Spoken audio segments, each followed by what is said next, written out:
Hey, and welcome to me from me, alone by myself in the studio. All by myself. I'm not like that now. I have Janelle. See, I rented a friend. I called 1-800, who's my bitch?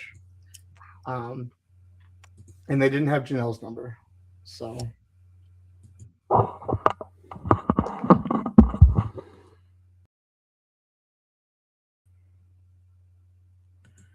I am so sorry for all of that, everybody. That was a big glitch. See what happens when I'm doing this by myself?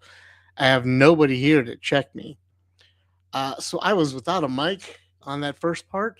I'm sorry. None of you got to hear me say anything. So let's say that again. Let's start all over, shall we?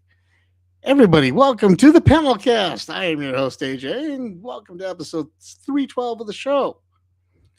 As I had said previously, I am all by myself right now because we have a live draw coming up this weekend, and all the guys are taking some time off so that they can prep for that. Um, Practice drawing and whatnot, warming up for it.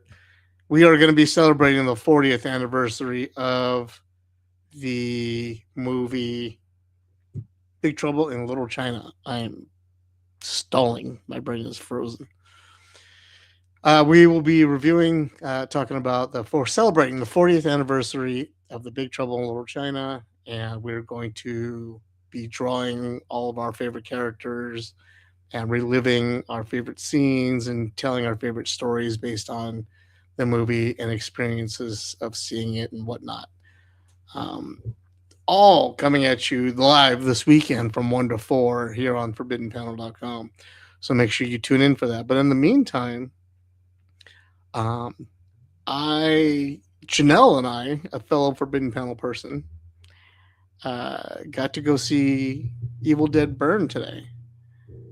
And we took some time after the movie to sit down here in studio and record an interview and discuss how we felt about the movie and also about what Janelle's going through and dealing with when she's not with Forbidden Panel.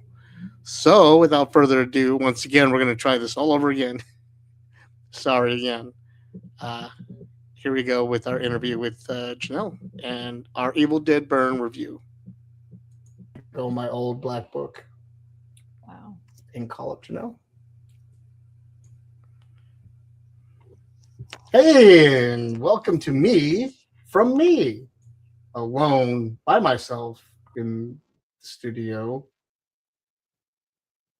All by myself. I'm not like that now. I have Janelle.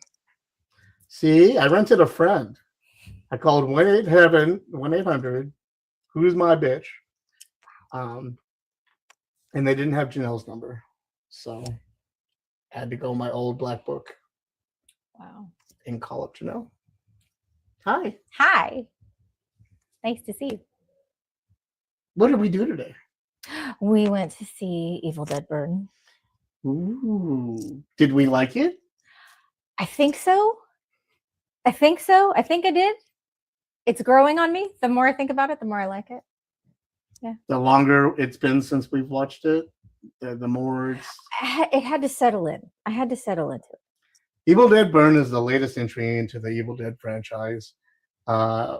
Produced by Sam Raimi and executive produced by Bruce Campbell, but directed by other people and created by other people. And, you know, instead of describing to you what the film's about, I'm just going to show you a trailer. So here we go.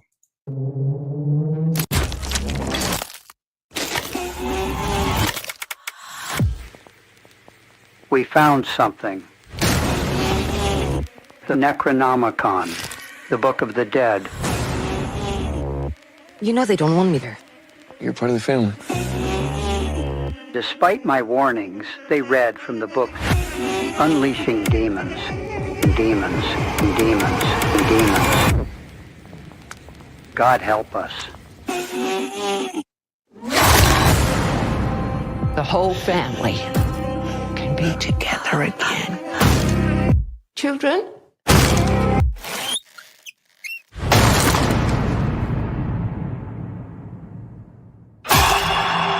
Please, open the door. You are my dead dog!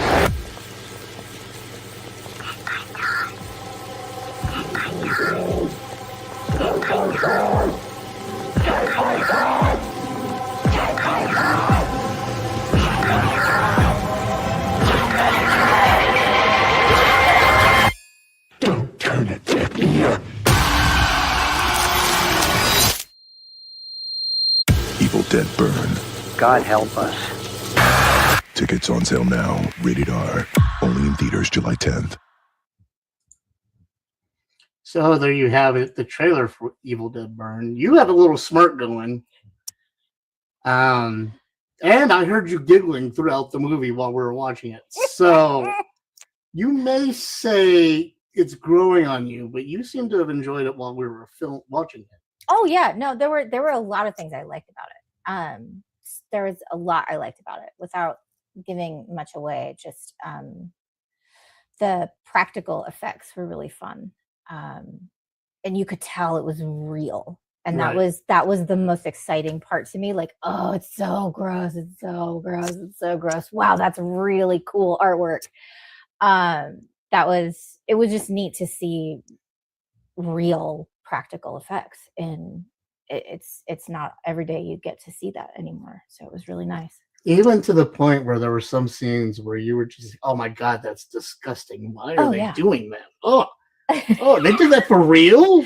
Oh, why? The denture scene. Oh, so many things. Stepping on the hand. Oh, that was. Oh, I know that part, and it was so detailed. It was so, and oh my God! Like I wanted to look away, but I also wanted to analyze like every little bit of it. Right. And I was like, oh God, that's the knuckles bust. Did you see that? Oh, oh, it was so gross. Now story wise, they changed it up a bit. They added something into this story that we normally don't get with the normal lore. Usually in Evil Dead, we get the book, and you just got to destroy the book or bind the book. Right. In this one, they added something different. And I'm not going to tell you what it is because I don't want to ruin the movie, but you're going to have to go and check it out for yourself. But they added kind of like a goal to the film, something that they had to attain in order to beat the monsters. But they also changed it a bit to where they wanted you to think that the monsters were coming alive to put the book back. Like they were the guardians of the book.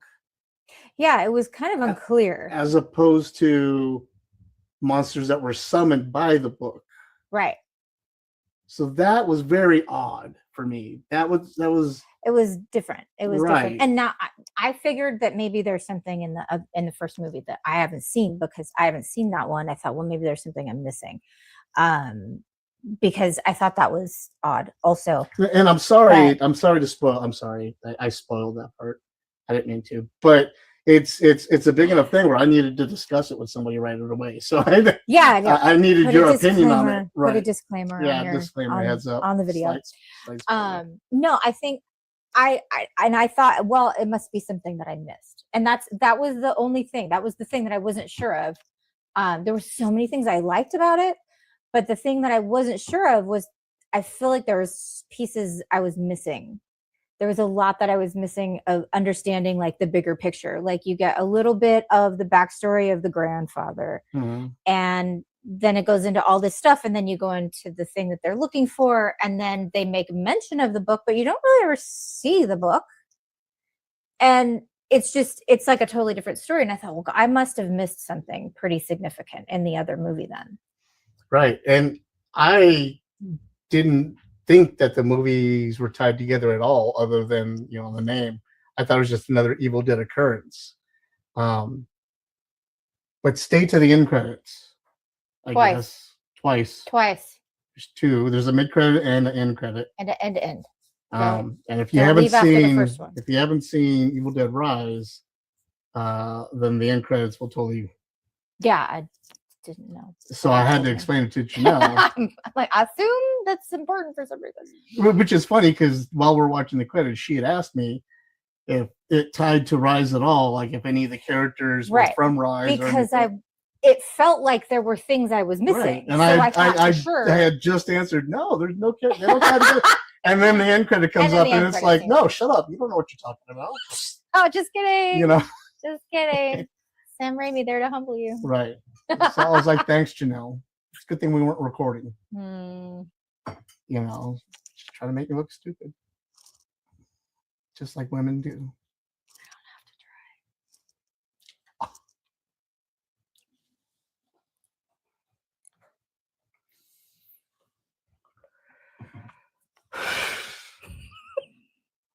What did you think? I was thrown off. The first half hour was thrown off because they throw you at it. Mm-hmm. It starts with holy shit, and it doesn't let go. So that kind of threw me. I didn't understand what the beginning had to do with the second beginning had to do with the third beginning. Mm-hmm. You know, because there were so many beginnings. I mean, there's a lot before you even get to the Evil Dead Burn. Right. What was it? 20 minutes before the before you get the opening title. credits, before Before the you get title. opening title. Yeah. And I was like, oh crap, that was the intro. Right. And there was so much going Okay. on that you're like, what the heck is this movie even about? Right. And then once you start getting in, you start seeing how the pieces are fitting together and all the stuff. Mm-hmm. Then it's cool. So as an overall movie, story-wise and stuff, I want to know more. I want to see it again because I want to know more about the story. I want to learn more about what was happening in the background. I want to hear the recordings that they were talking about. I want to pause on some of the images that they were showing. Yeah, I do too. Just to see about tying them together, if I'd seen them in the other stuff, you know. Mm-hmm. I want to Cabin in the Woods this thing, you know. Yeah. Or I want to analyze everything about it. Speaking of Cabin in the Woods, apparently there's like a connection there. Is there? Apparently. I watched a video today. Somebody said they're connected. That would be I cool. don't know. Yeah. If anybody knows about that, like hit me up in the chat right now. Tell me. Yeah. It'd be interesting to know. But so that was as far as it was written. Visually, I thought it was beautiful. Camera angles that were coming out of nowhere. Raimi out-Raimi'd himself on the camera angles here. Because there were so many different techniques that were being used to film here that you didn't know what was coming from one way or another. Sometimes the action was so awesome and happening so long that before you realized it, it's a reflection of what was happening. And all of a sudden, this person's face that you're seeing in this fight scene is getting slammed into a mirror and you're taken out of that space. And you're like, what the heck happened? What? Like, they're so inventive with the camera angles and the cinematography that it made up for whatever confusing story was going on there. Because, I mean, I was just taken aback by it. Plus, it had to have been the most bloody and violent movie I've seen in a long time. I was trying to think about what I haven't seen anything like this in years. I mean, there was years. Buckets of gore all over the place. If you have a weak stomach, I wouldn't go. The only thing preventing me from rewatching this movie would be that part. If you're sensitive about animals, there's a part you may not like. I didn't like it. I cringed. Did not like that. And it wasn't just once. Second time was less terrible though. The second time was for a picture. It was a background picture. Yeah. But overall, I mean, I thoroughly enjoyed the film. I felt like with the camera angles and stuff that you mentioned, that felt like kind of like a coming home moment when it happened. Like the way the camera moved through the forest. that was like, oh, that's familiar. Right. It felt like, oh, That's oh, Randy Kim. oh, I know this. This Mhm. is okay. So this was all horrifying, but okay, it's all right. It's my friend. It's my friend. It's fine. It's fine. It's fine. And that kind of like helped me like reshape my headspace throughout because it was like, oh, right, that's the point. Right. That's the point. Like there were points that I was just like, oh, okay, this is just I can't. Why? Are they trying to MC Escher just to MC Escher? Like, like there was a point in time in horror where it was just like all these directors were trying to one up each other. Like, who can we make throw up the fastest? right. And it felt like they're just throwing everything they could possibly think of at you to make you as sick as possible, as quickly as possible. And then you have the camera angle that is like that slight familiar, almost comedic, but like really clever and creative. And you just, oh, all right, that's what we're seeing. That's what we're seeing. Okay, Right. okay, it's fine. It's fine now. like the fireplace scene. Yes, Beautifully exactly shot. like that. Beautifully shot. And at first you're Exactly like, like that. why is this? This is kind of a stupid This move is gonna be so, for somebody. Oh wow, It's going to be so claustrophobic. Whoa. amazing, Awesome. amazing. Like, yeah. Yeah, it was so good. Yeah. There were so many of those moments that were so good, equal to the amount of times where I was like, oh, but why? Oh, so much gore. There was a lot where, and I don't, You're not I'm not a a queasy guy. weak stomach kind of No, person. I've handled guts in my hand before. Okay. Mhm. Like, but there were times I was like, ooh, that had to hurt. Oh, Yeah. like the ankle scene. Oh, like it was just, I had the opposite. That was the one thing I was like, yeah, get it. Get it out there. Yeah. I was rooting for her, man. I was so excited. it was, yeah. So anyway, I think overall, I'm going to have to give this one. Where are we at? Here we go. I think it's hard because the cinematography gets me. It wins me at every turn. It wins every argument I have about this. Yeah. So where I want to go, maybe a 4, I'm gonna just have to go straight up 5 Little Richards on Evil Dead Burn. Yay. What do you think? 5 being the best? What would you give it? I'm going to say 4 just because I have a weaker stomach than you. But Yeah. that's all. That's all. And I wanted more lore.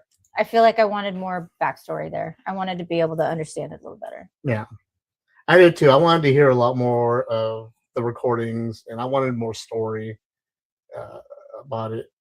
But Like, we need a whole other movie just for that now. right, we need a research movie. Yeah. That's what we need. Mhm. We need a Conjuring of this movie. Right. Because in the Conjuring, they do all the research. We got to have the We lore. got all the story. We got to get the lore. So we got to get all the lore out. Yeah. Like, yeah. I'm sure McDonald's will have a Happy Meal with the book, and we can go get that and read the book. I want a Happy Meal Necronomicon. And they changed the wording too. That's what That was the other thing I was super and confused they did that about. in Rise too. They changed the wording in Rise. Well, because there's 3 books though. Right. So not all of them have the same Right. Conjuring And so language or whatever. Right. So, I mean, that makes sense, but I was like, sad. you still want to hear I still want to hear it. Come on. Right. Just once. Just Or at least I mean, I wore the whole rigmarole, the whole thing. I'm still wearing it. Yep. Like, so. You're set.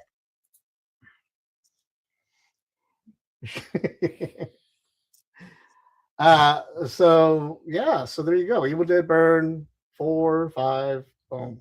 Go see it. Let us know what you guys think about it. Shoot me an email.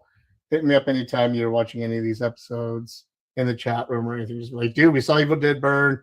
You were wrong. I hate you. Why did we watch this show? Or something. I don't care what it is. Just let us know what your thought is. Now, though, I'm going to take some time to catch you guys up because you rarely see Janelle. And we rarely ever hear from her except for random posts on Instagram. I do exist. She does exist. So she's like a green M&M. That's my favorite. So I'm gonna do a little catch up with Janelle. How are you, Janelle? I'm good. It's been busy. Been busy. Awesome. Thanks for coming in. All right, guys. So Okay, bye. I'm gonna send it back to me in the studio. Okay, bye. It's good. Now, you've been with us for what, like a week or two now? Yeah, just a little while. Mm-hmm. Little while. Plus 20 years almost. Well, Give or take. I mean, the company's only been around like 16. So. Give or take a decade. Yeah, well, whatever. Something like that. But you've always been behind the scenes because you're always popping out kids and doing work and stuff like that. Right. So. Yeah. Here when I can. Behind the scenes always, though.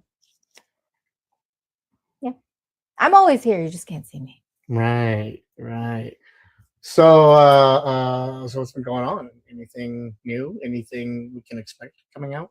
Are we going to see anything on the site from you? Talk about the new writer, anything like that? Sure, yeah. I have a couple ideas that every year about this time I think about it, and for some reason something always happens and I'm never able to do it because I think about it and then I forget and then it's too late. So something I would like to do this year is to do kind of like a local, like a ghost hunting series with like local lore. And now that my kids are older and they're into that stuff, bring them along and do something with them through spooky season. So, like, go to different scary places in Redlands or what have you, scary locations, tell the stories, and then walk around the place and take a look at it. Exactly. That'd be cool. Yeah, it should be fun.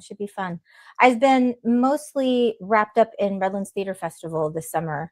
We're doing some amazing shows. One of them is about ghosts. So that's the one I get to build. I get to build props for 2 shows this year, and I'm house managing for a third. So one of them is Blythe Spirit, and it's a Noel Coward old story, and it's super fun, super British, and utterly ridiculous and fantastic. And it's got ghosts and a medium and then more ghosts, and then it's just a good time. Isn't that one of those things in the middle of the road?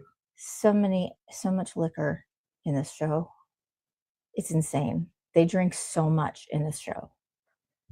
I had to come up with whiskey, brandy, sherry, gin, and vermouth, and make sure they all looked like the right color in the right decanters with the right glasses, because they're posh British people. So of course they would have all of those things. So I had to go and actually source all that stuff, and it had to actually be the right kind of stuff. And so that's what I've been doing all summer, is going all over the county and beyond looking for things for the shows that I've been doing. So it's been really fun. The other one that I'm working on is One Man, Two Governors. And it's a 60s adaptation of Commedia dell'arte production of, what was it called? Servant of Two Masters is the original. And who's that by? Some dude. That one dude. Some dude, You know him. Well, the original one was really old. It's like really, really old. Like Italian Renaissance old. And the adaptation in the 60s is by... as I Google my answer right now. See, with she's your cheating. I'm totally cheating. We have her on camera. I 100% am a cheater when it comes to stuff like this. I have no memory. Like, my working memory doesn't exist these days. I have no cell service in your cave. I can't give you the answer. I'm sorry. Well, it's not like we're on a computer or anything. But... Adapted popular farce by Richard Bean, adapted from Carlo Goldoni's The Servant of Two Masters, set in 1963, Brighton, England. So that's that one. And it's hilarious. It is the funniest show. If you need to come and just laugh and not care about anything for a couple hours, come see this show. It's amazing and so funny. And it's another one of those like where the props actually make the story. Like it was a huge endeavor this time to be in charge of props this year, because I had to make sure that it was perfect. It wasn't just like, oh, it's this thing that they happen to have and it can be close enough, or it can be like this thing. If they actually say the words, it is this thing, it has to be exactly that thing. And so I had to find a lot more and had to build a lot more. There's fire in it. And so I got to do a lot of fun stuff that I've never done before. It was really neat. Cool. So that's what I've been doing all summer. And all the shows are open now. So I've had a little bit more time during the day, which is why I could come and do this today.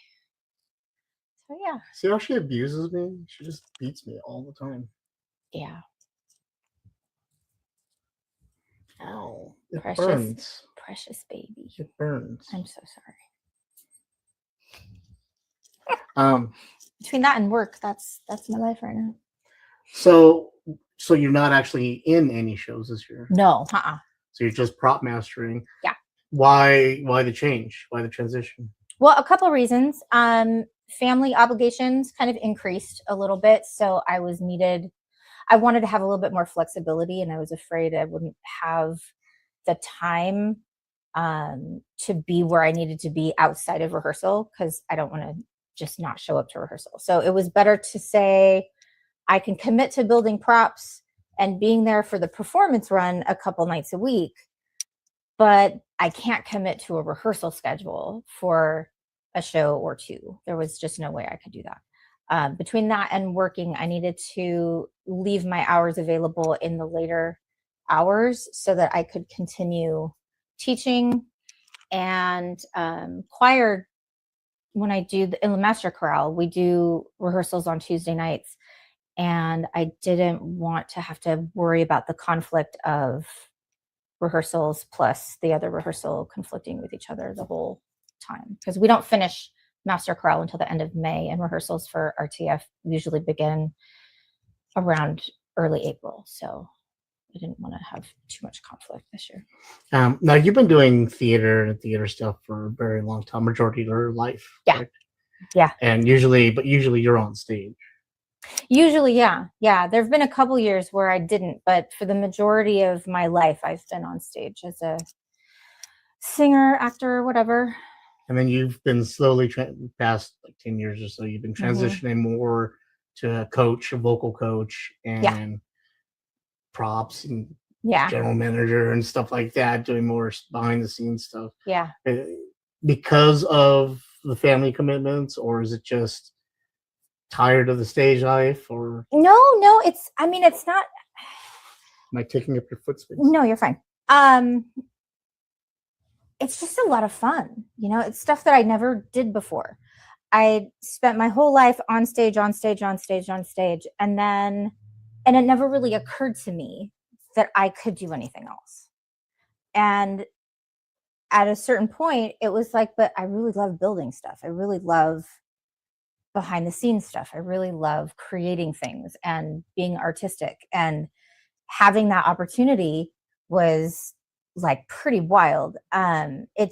It wasn't all right away either. It was a year that I was involved with the theater, but not super intensely. I was in one show, and then my friend at the time who was directing the show, Adam's Family, said, "Hey, we need a cradle or a crib, a stroller. We need a stroller for Uncle Fester for this show. Do you think you could come up with something?"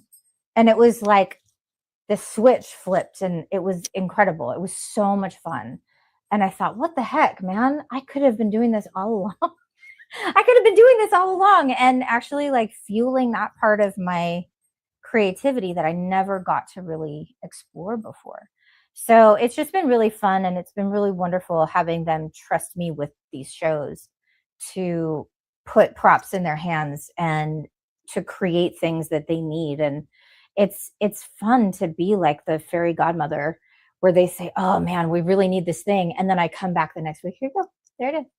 See, now you can start cosplaying or start dressing up as cosplay repair at shows. Yeah, I relate to that person a lot. So you can run up and just do all the repairs on that. You're good to go. Yep. I have an emergency kit. I have a prop emergency kit. I've got 3 of them. I have one in the car, and I have one that comes with me to the prop table, and then I've got one that lives at the theater.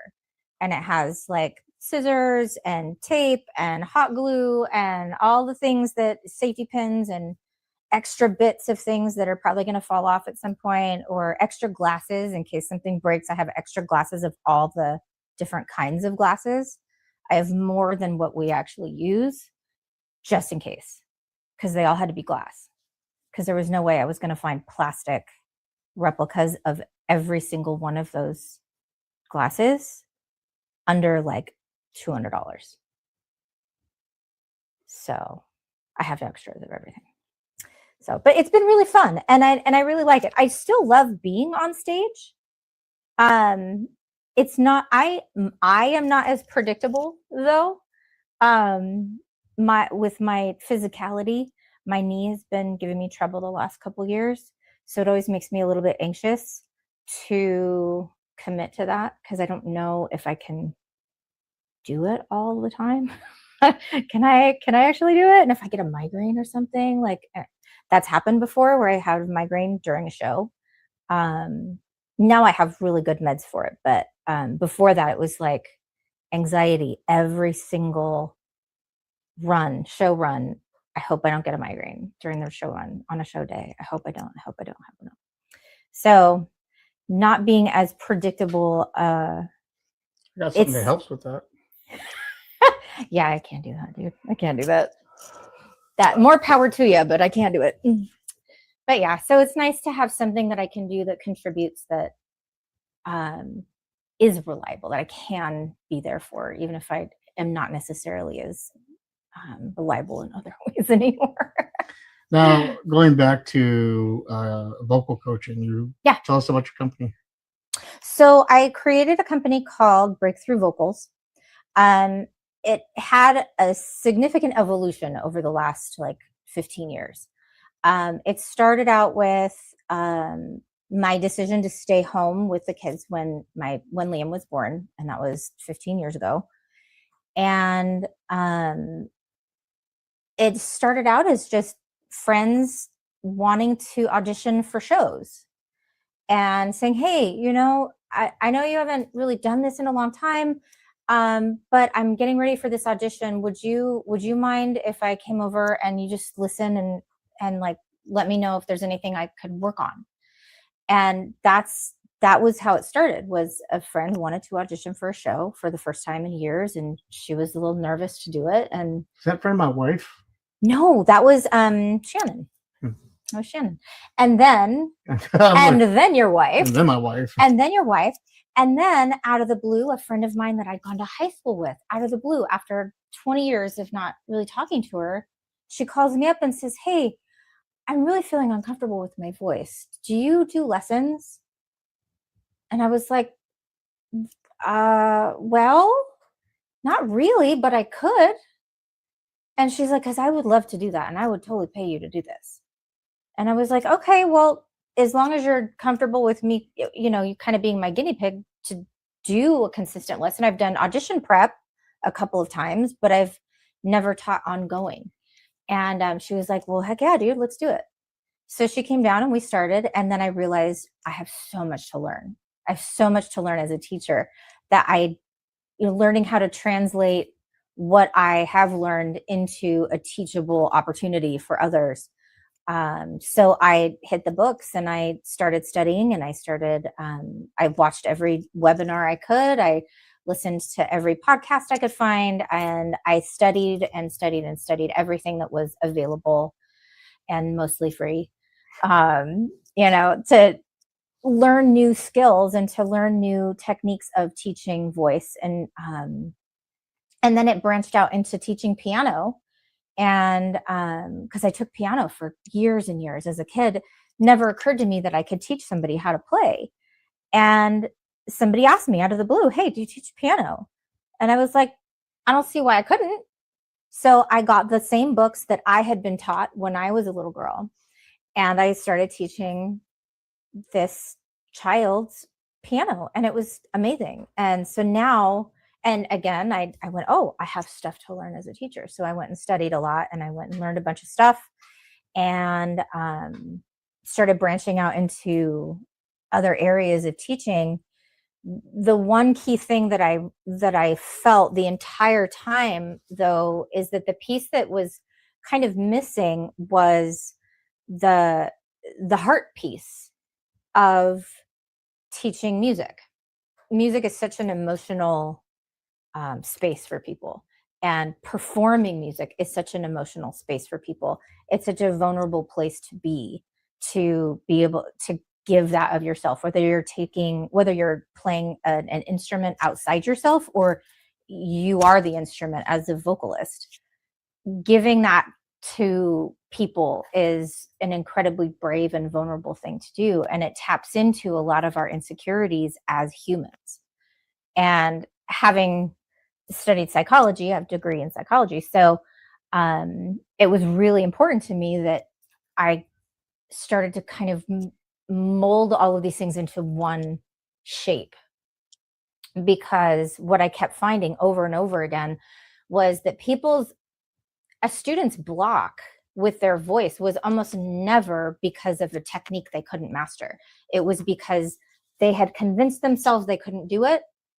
They had been told they couldn't do it. They didn't think they were good enough. They didn't think they were worthy, or it seemed too hard, or whatever it was. And there was so much unpacking and having to wade through all of that. And it just occurred to me that, like, there's no reason why this can't be a part of it, like on purpose. Right. On purpose, we work on the heart piece at Breakthrough Vocal. So it's not just about being a better performer. It's about being able to be the human you want to be, whether you're on stage or off stage.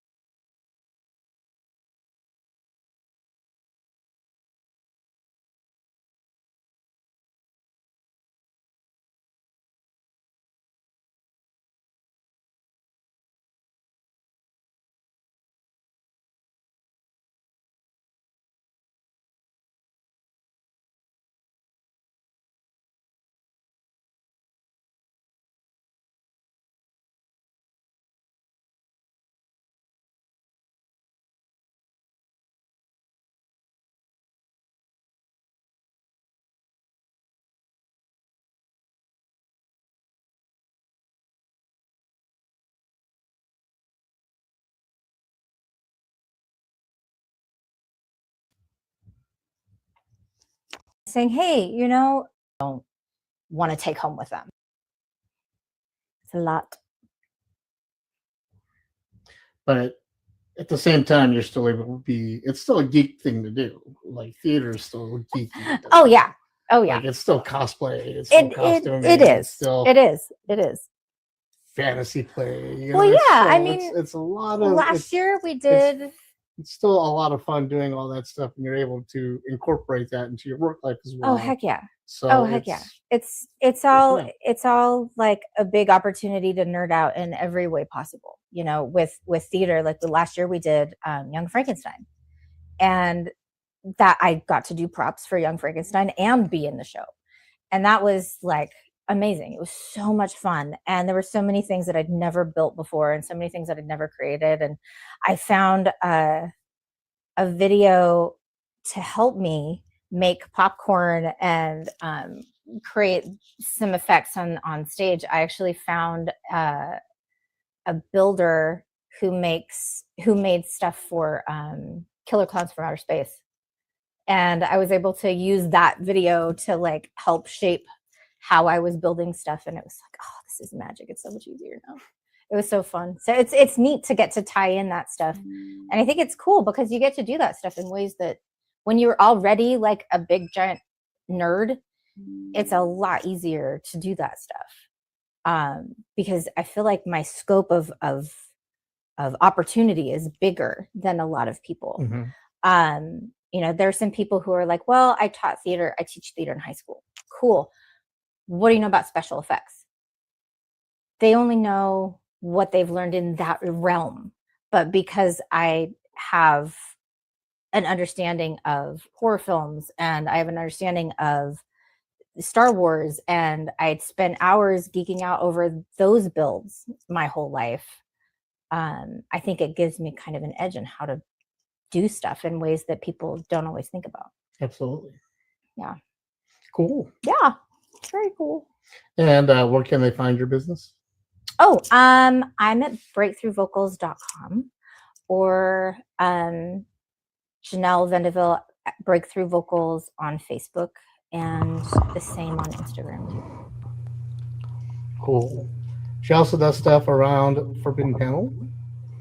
Yep. Occasional columns and posts and stuff. So if you have any questions or anything, you can get a hold of her that way. Yep. Through us. And I think that about wraps us up.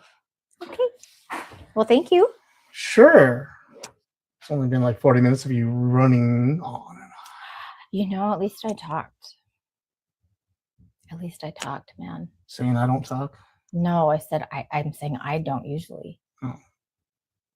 I usually get really freaked out with this stuff. Makes me very nervous. That's the reason you never see me, is because this terrifies me. I hate it. It scares me to death. I don't like it. But I'm here. She has a face for radio. She has a temperament for radio. I don't even know what that means, but I'm pretty sure it's an insult. No. Just means you'd rather be on radio than on TV. You have the voice for it, that's for sure. There you go. Okay. Well, that's Janelle. Like I said, you'll see her around. Sometimes it's her posting on Facebook and not me. Sometimes she takes over the Instagram. Now you have a face to her. Here I am. Questions, concerns, let us know. Anything we can expect from you to see on FD anytime soon? Anything big coming up for October? Anything I can pressure you into saying now on camera so that you have to do it in the future? I do want to do some stuff for spooky season this year. We learned with the kids, it's been a couple years since I've done it, because we learned with the kids that a horror film a day is a little much for them. So we're not doing that, but I do want to do like a local lore piece. And I think we're going to start that sooner than later, because there's a lot of places in our area to go.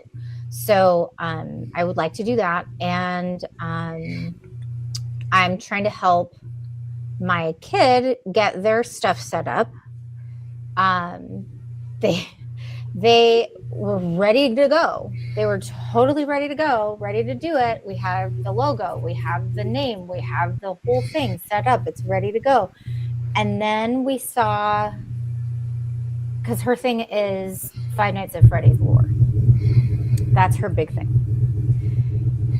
And then the new movie came out after the new game came out.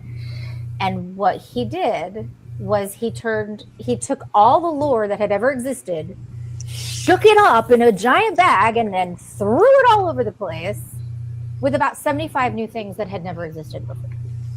And changed the timeline, changed all these things. And so it really stunted like her progress in that, and it like poked a bunch of holes in her confidence. So, because when the creator changes the lore, like you can't argue with that. But she wanted to argue with it a lot. Like she was so mad. I tried to take a video of her after we saw the movie to post it. She was so mad she could barely talk. She was like crying. Like it was awful. It was awful. So she had to recover from that. And now we're getting there. We're getting there. But it took a little bit of time. So it's a work in progress. It's a work in progress. But we will be doing something with that.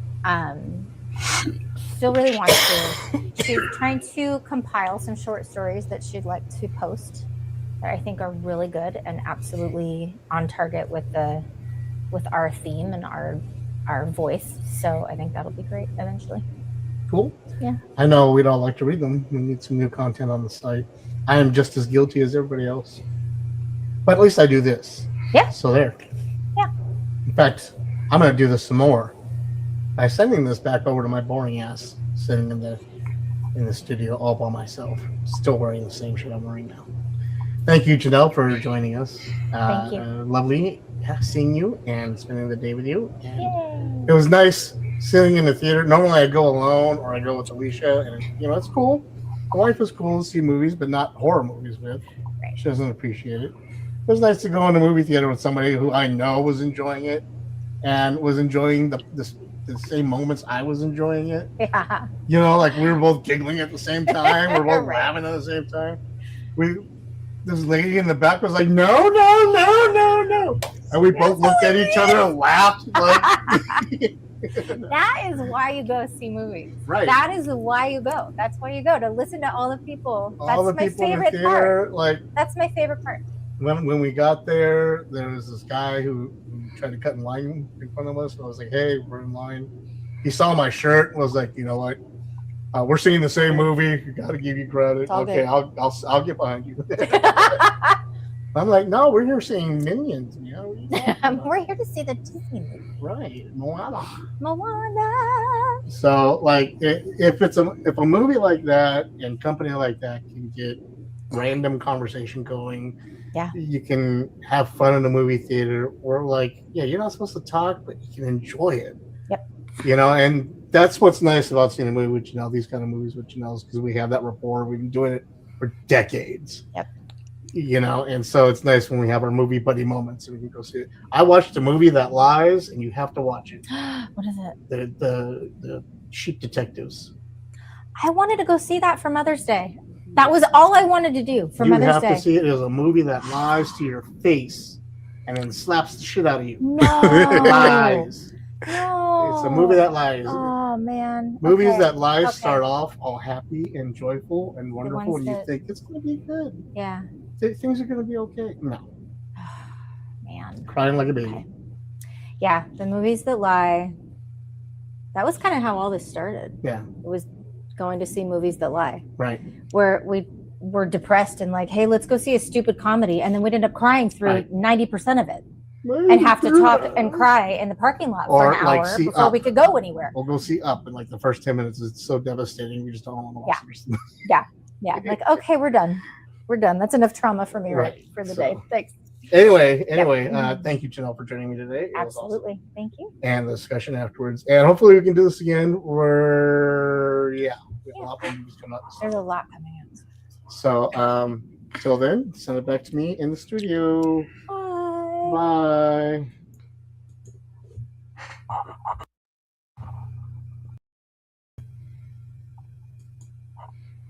And just like that, we're back. I am having nothing but technical difficulties all night. I take for granted that I have.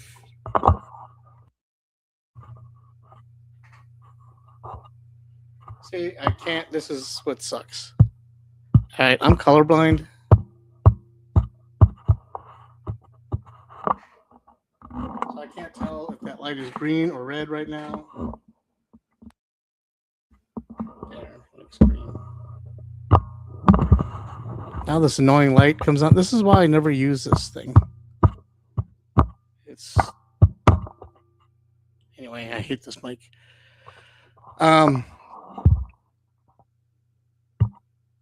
There it is.